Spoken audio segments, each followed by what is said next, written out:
شاهد كيف يتوضأ. هل تحتاج أحد يساعدك يا شيخ نصر الدين؟ نعم. كيف تتوضأ؟ بسم الله. شاهد، انظر كيف يجمع الماء في رجليه ثم يبدأ بالمضمضة. سقط عنه غسيل الكفين، الآن يتمضمض 3.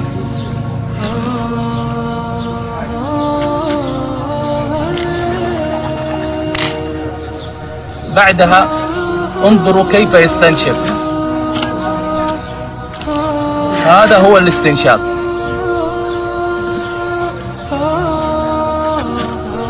الله أكبر. هل شاهدت كيف يستنشق الماء؟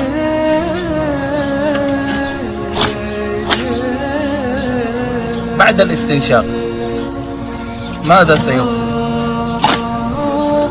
الآن يغسل وجهه، يغسل وجهه برجليه. والله إن هذه الرجل أكرم عند الله من وجيه كثير من الناس قصروا في الصلاة. هذه الرجل الطاهرة العظيمة التي تتوضأ ويغسلها كل يوم مرات ومرات، الآن يمسح على رأسه. ثم بعدها انظروا كيف يمسح ويضع الماء في أذنيه.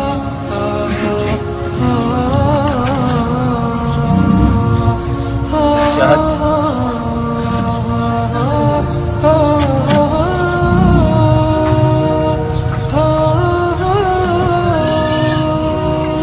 بعدها الآن يغسل الرجلين. الله أكبر.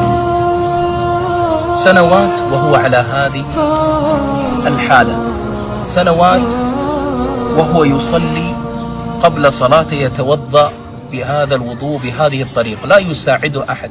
رسالة: يا من عصيت الله في يديك، يا من تدخن، يا من تسرق، يا من تفعل الحرام وتبطش بيديك، أسألك بالله من أحوج باليدين، أنت أم هذا الرجل الذي يريد أن يدافع عن نفسه، يريد أن ينظف عورته، لا يستطيع.